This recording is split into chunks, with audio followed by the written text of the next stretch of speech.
नमस्कार दोस्तों, मैं हूं रमाकांत और आप सब देख रहे हैं मेरा यूट्यूब चैनल टेली इलेक्ट्रिकल्स। दोस्तों, आज हम बात करने जा रहे हैं कि एक जो डीजी होता है, डीजल जनरेटर, उसका जो फुल लोड करंट कितना होना चाहिए। मान लीजिए कि मैं एक 100 kV का डीजी ले रहा हूं, तो उसका फुल लोड करंट कितना होना चाहिए और हम कितना फुल लोड मतलब कितना करंट हम यूज़ कर सकते हैं। ऐसा नहीं कि हम फुल लोड करंट जो है ले रहेंगे, मतलब जो डीजी का जो फुल लोड करंट है हम उतना करंट को यूज़ नहीं कर पाएंगे। ठीक है, हम उसका एक सर्टेन लिमिट है, मतलब वो फुल ओवरलोड पे नहीं चलना चाहिए। इसलिए हम मतलब हमारा फुल लोड करंट कितना होना चाहिए, हम कितना करंट हम यूज़ कर सकते हैं, कितना लोड हम उससे ले सकते हैं। ठीक है, क्योंकि आपको पता है जो डीजल जनरेट होता है वो एक आपका जो है मतलब ये एक सोर्स है, एक बिजली पैदा करने वाला सोर्स है। तो सोर्स है, जाहिर सी बात है, इससे हम कितना वोल्टेज और कितना करंट, वोल्टेज तो कॉमन है। अगर 3 फेज डीजी है या सिंगल फेज डीजी है तो 230 वोल्टेज आपको मिलेगा, अगर 3 फेज डीजी है तो आपको 415 वोल्टेज जो है मिलेगा। सो वोल्टेज तो फिक्स है। तो बात रहता है क्या है ना, हमारा करंट, हम कितना करंट या लोड हम कितना यूज़ कर सकते हैं। ठीक है, वो एक पॉइंट है। तो चलिए हम बात करते हैं आज का जो है हमारा वो वीडियो।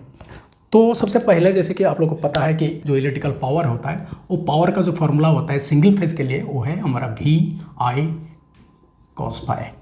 ठीक है, ये हो जाएगा हमारा सिंगल फेज के लिए, सिंगल फेज डीजी या सिंगल फेज के लिए। और यही हमारा सेम जो है √3 VL IL cos फाई, ये हो गया हमारा 3 फेज के लिए। ठीक है, सो कोई भी 3 फेज इक्विपमेंट होता है उसका जो पावर कैलकुलेशन ये होता है, और अगर 3 फेज है तो √3 VL IL cos फाई। तो इसमें मैं बताऊंगा आगे जाके। V हो गया हमारा पावर, हो गया हमारा सिंपल हमारा जो इलेक्ट्रिकल पावर है। V हो गया वोल्टेज, I हो गया करंट, cos फाई होता है हमारा पावर फैक्टर। ठीक है, और अगर 3 फेज डीजी है या 3 फेज का सोर्स है तो उसमें √3 आ जाता है, क्योंकि हालांकि हमारा 3 फेज है, तीनों फेज आ जाता है। तो √3 VL का मतलब होता है मतलब लाइन वोल्टेज, लाइन करंट, और वही हमारा पावर फैक्टर cos फाई। ठीक है, तो ये हो गया हमारा तीनों फॉर्मूला। और एक चीज़ ये जानने वाला, जो ये जो पावर होता है, पावर, ये पावर को हम जनरली क्या है हमारा किलोवाट में ही जानते हैं। तो पावर का मतलब ये हो गया हमारा किलोवाट। और एक दूसरा चीज़ है, आपको जनरली पता है, मेरा एक वीडियो है जो KVA, एक ट्रांसफार्मर का जो है वो उसका जो रेटिंग है वो KVA में क्यों है, किलोवाट में क्यों नहीं है। वो वीडियो आप अगर नहीं देखा तो मैं डिस्क्रिप्शन बॉक्स में आपको मिल जाएगा, तो उसमें देख लेना कि एक्चुअली जो हमारा जो जनरेटिंग सोर्स है उसका रेटिंग जो है हमेशा किलो KVA में होता है। ठीक है, सो हालांकि इधर हमारा जो डीजल जनरेटर है, डीजल जनरेटर तो खुद एक है जनरेटिंग सोर्स है, तो उसका जो रेटिंग है KVA में, बट हमारा जो पावर का फॉर्मूला जो ये किलोवाट में। तो इसका मतलब है जो KVA उसको हमको कन्वर्ट करना पड़ेगा किलोवाट में, तभी जाके ये फॉर्मूला जो है हम फॉर्मूले में डाल के करंट निकाल सकते हैं। तो जैसे कि आप जानते हो कि जो हमारा जो लोड ट्रायंगल एक होता है, तो उस लोड ट्रायंगल, इसको बोलते हैं हम लोड ट्रायंगल, इस लोड ट्रायंगल में ये हो जाता है हमारा किलोवाट जो कि एक्चुअल पावर हम यूज़ करते हैं, और ये हो जाता है KVA जो कि जनरेटिंग पावर या अफरेंट पावर, और ये हो गया kVAR जिसको हम बोलते हैं रिएक्टिव पावर जो लॉसेस में जाता है। ठीक है, वो फिर घूम फिर के हमारा पावर ये पावर हाउस में चला जाता है। तो ये जो KVA और किलोवाट के बीच में जो एंगल होता है उसको हम बोलते हैं cos फाई, जो कि पावर फैक्टर होता है। ठीक है, तो इस फॉर्मूले से हम आपको अगर ये जो है कोसाइन ऑफ दिस एंगल, ये cos फाई, ये एंगल का अगर कोसाइन हम निकालेंगे तो ये फॉर्मूला हो जाता है हमारा किलोवाट बटा KVA। ठीक है, ये है फॉर्मूला।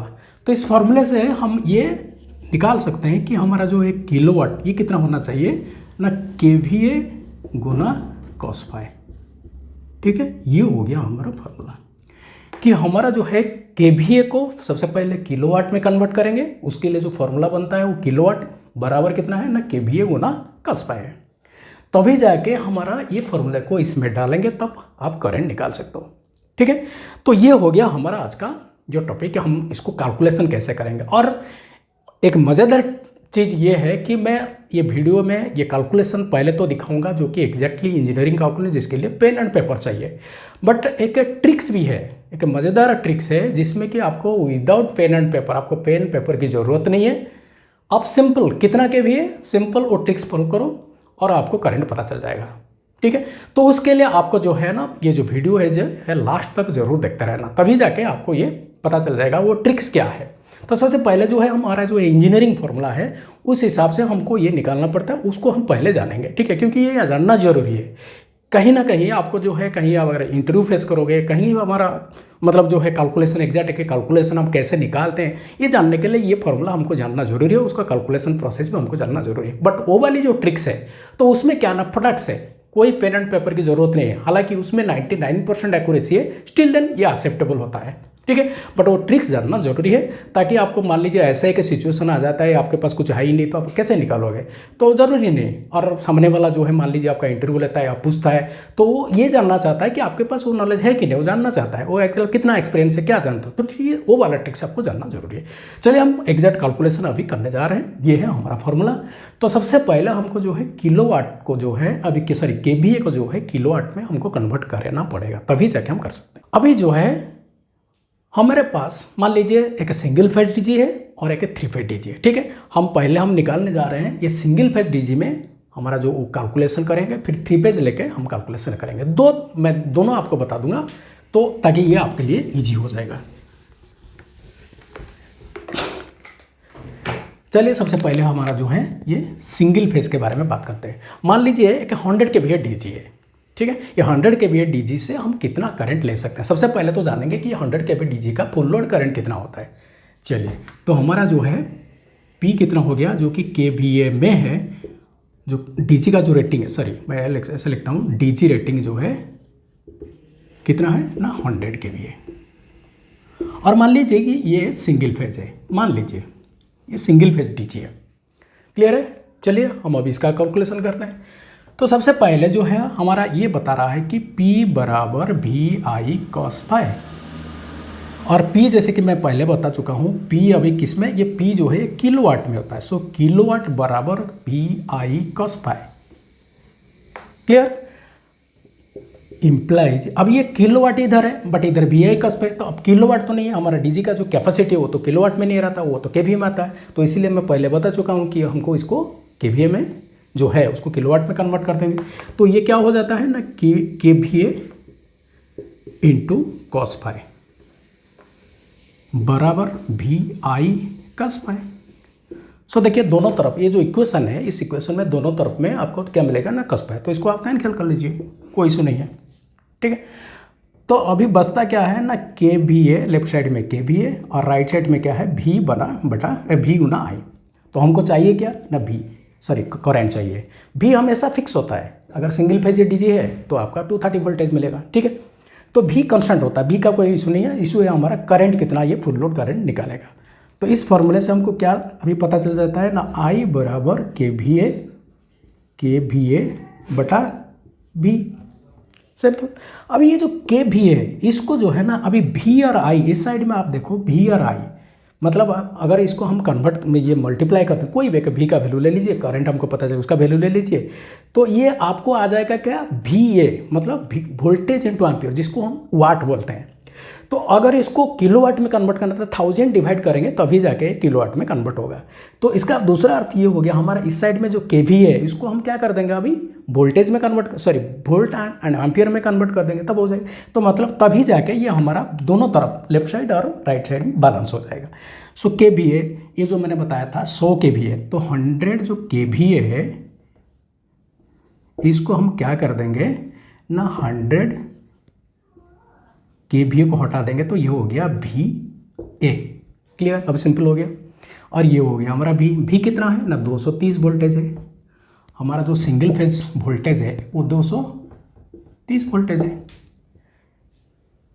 क्लियर। हम अगर इसका कैलकुलेशन अब ये निकाल देते हैं तो ये हो जाता है लगभग आपका जो है 415 एम्पियर। ये वोल्टेज है, वोल्टेज कैंसिल हो गया, कितना एम्पियर हो गया ना, 415 एम्पियर, क्लियर है। तो ये है हमारा full load current, 100 kVA DC, उसका ये फुल लोड करंट है। तो अभी हमारा दिमाग में ये है कि हमारा क्वेश्चन मन में ये क्वेश्चन आता है कि 100 kVA डीसी का जो 415 जो एम्पियर हो गया, क्या हम उतना एम्पियर ले सकते, इतना लोड हम फुल लोड को ले सकते हैं, यूज़ कर सकते हैं क्या? कहने के लिए तो हम ले भी सकते हैं, इमरजेंसी पड़ता है तो हम ले सकते हैं, कोई इशू नहीं है। बट एग्जैक्टली क्या है ना कि हमारा जो डीजी है, जो जनरेटर है, उसका लंजीविटी के लिए उसका बेटर परफॉर्मेंस के लिए हमको जो है हमेशा 80% यूज़ करना चाहिए, 80% यूज़ करना चाहिए, ताकि क्या होगा ना, हमारा डीजी का परफॉर्मेंस, उसका एफिशिएंसी आपको ज़्यादा मिलेगा, उसका परफॉर्मेंस रहेगा और उसका लॉन्जेविटी भी ठीक ठाक रहेगा। ठीक है, तो इसीलिए हमको जो है इसका 80% यूज़ करना चाहिए। तो जिसको हम बोलते हैं यूजेबल करंट या लोड, हम कितना यूज़ करना चाहिए, ये तो हो गया उसका फुल लोड करंट। अगर कभी इमरजेंसी पड़ा तो हम 415 एम्पियर ले सकते हैं, कोई इशू नहीं है। बट अगर हमको कंटिन्यूसली चलाना है तो ये हो जाता है कितना, 415 इंटू 80%। ठीक है, 80%, तो इसका मतलब 80/100 है। तो सिंपल भाषा में 415 इंटू 0.8 ये है मल्टीप्लाई, तो हो जाता है हमारा कितना ना 332 एम्पियर। ठीक है, तो 415 जो है फुल लोड करंट है, 100 अभी 100 के भी है डीजी का, 100 के भी है सिंगल फेज डीजी का जो फुल लोड करंट बढ़ता है वो है 400। थोड़ा बहुत जो है कैलकुलेशन मैंने कर दिया, थोड़ा बहुत इधर उधर हो सकता है, मेरा 99% एक्यूरेसी है, तो इसमें कोई इशू नहीं है। बट आपका जो फॉर्मूला है मैंने बताया, सो 415 फुल लोड करंट, हम इसका कितना करंट एग्जैक्टली यूज़ करना चाहिए, दैट इज 332, 80%। हो गया।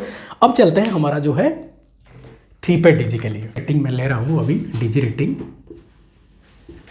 कितना है ना हमारा, वही 100 kVA, बट ये है 3 फेज। तो आपका जो फॉर्मूला बनता है पावर के लिए, 3 फेज का जो पावर होता है उसके लिए जो फॉर्मूला बनता है तो वो हो जाता है हमारा कितना, √3 VL IL cos phi। तो वही सेम चीज़ जैसे हमने सिंगल पेज में डाला था वही इसको भी डाल देंगे इधर, kVA इंटू cos phi।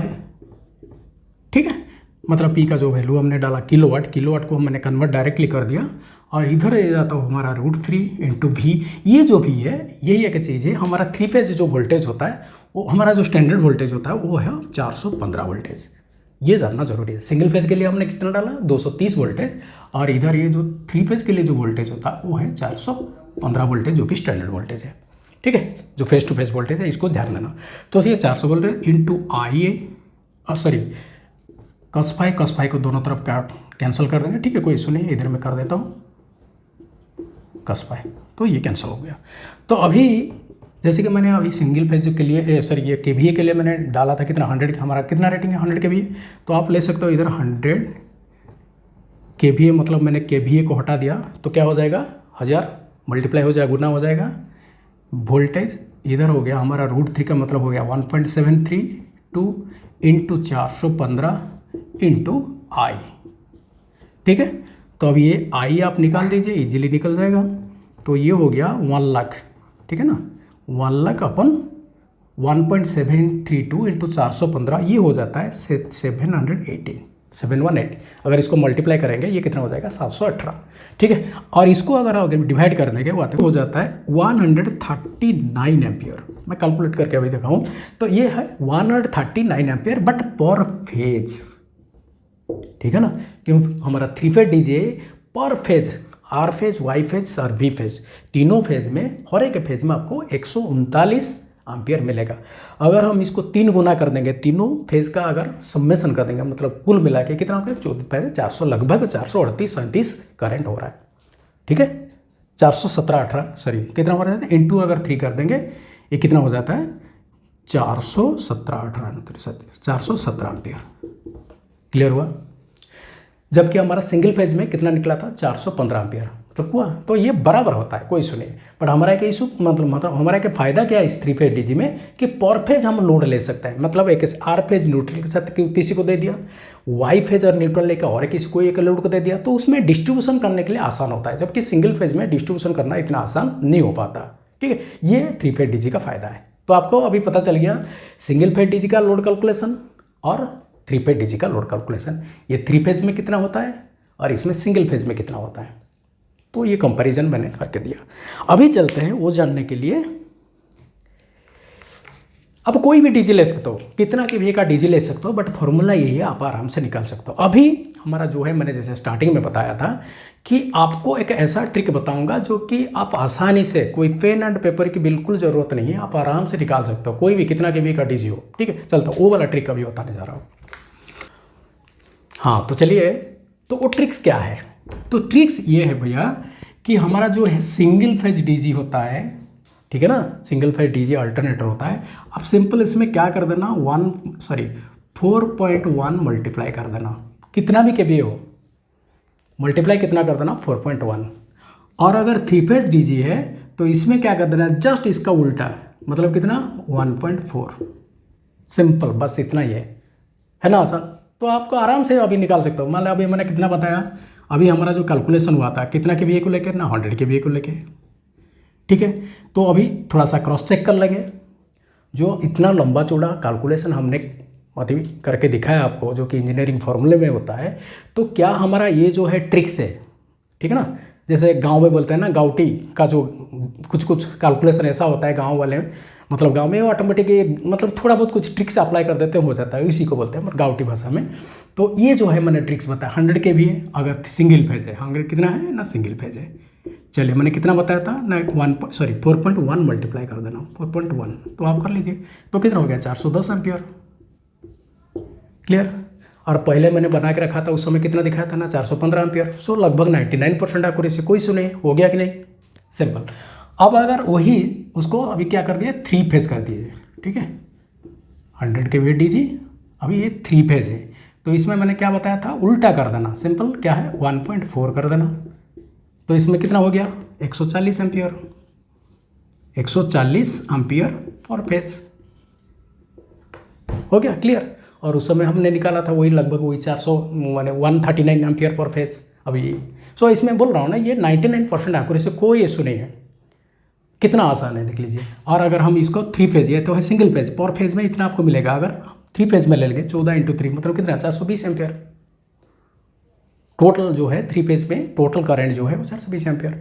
फिर अगर आप बात करोगे कि इसका मतलब 80% लेंगे, ये है आपका फुल लोड करंट, इसको ध्यान देना है, ये क्या है ना फुल लोड करंट है हमारा, ये हमारा फुल लोड करंट। अगर इसका फिर 80% लेंगे तो 0.8 कर देना 0.8, ठीक है। तो सिंपल वो आ जाएगा 0.8 कर देना 80%। ये फुल लोड करंट है और ये हमारा इस्तेमाल करने वाला यूज़ करने वाला करंट है, ये भी सेम चीज़, इसको 0.8 मल्टीप्लाई कर देना। तो कुल मिला के अभी कोई भी मतलब अभी और एक एग्जाम्पल ले लेते हैं। मान लीजिए कि 25 केवीए का डीजी है, ठीक है, 25 केवीए का सिंगल फेज डीजी है, 3 फेज डीजी, आप इसमें कर सकते हो 25 केवीए, 25 इंटू कितना हो गया 4.1, ठीक है।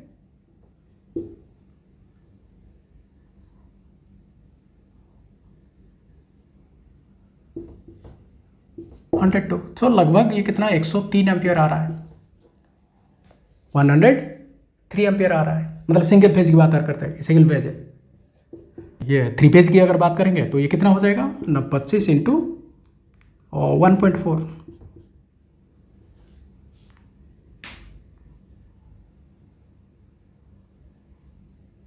ठीक है, 35 एम्पियर, 35 एम्पियर पर फेज। और तीनों फेज का अगर टोटल निकाल लोगे तो कितना हो जाएगा 105 एम्पियर, ये भी है 103 एम्पियर। सो इसका मतलब ये है कि आप चाहे वो कैलकुलेशन जो भी इंजीनियरिंग कैलकुलेशन होता है उस कैलकुलेशन में जाओगे तो भी आपको ये मिलेगा। और अगर मेरा जो ये ट्रिक्स है आप फॉलो करोगे 4x1 3 फेज के लिए 1.4 और 4 सिंगल फेज के लिए 4.1, तो ये सिंपल ट्रिक्स है, आपको एक बार दिमाग में डाल दीजिए। आप हमेशा ज़िंदगी भर कहीं भी अगर जब तक हम काम करते हैं, जब तक हम इस फील्ड में इलेक्ट्रिकल फील्ड में, तो आपको आराम से ये निकाल सकते हो, पेन एंड पेपर की कोई ज़रूरत नहीं है ना। तो ये है हमारा फाइनल कंक्लूजन। तो चलिए दोस्तों, तो कैसा लगा, मेरे को लगता है कि आपका ये जो वीडियो है जो आपको काफ़ी अच्छा लगा होगा। तो आई थिंक ये आपका जो उम्मीद आपने करके रखा है, तो शुरू में जैसे थंबनेल में आपने देख के आया कि ये वीडियो में तो कैसे हमारा लोड कैलकुलेशन होता है, कहते हैं कैसे इजी ट्रिक्स में हम कैलकुलेशन कर सकते हैं, तो आपको काफ़ी अच्छा लगा होगा। तो मैं रिक्वेस्ट करता हूँ कि मेरा ये जो चैनल है आप मेरा वीडियो को लाइक कर देना, और जो पहली बार मेरे चैनल पे आया हो प्लीज़ मेरा चैनल को सब्सक्राइब कर देना, ताकि मैं जो है ऐसे थोड़ा सा इंस्पिरेशन बढ़ जाएगा, मैं काफ़ी ऐसा इंटरेस्टिंग वीडियो आपके पास लेके आऊँगा। थैंक यू दोस्तों, जय हिंद।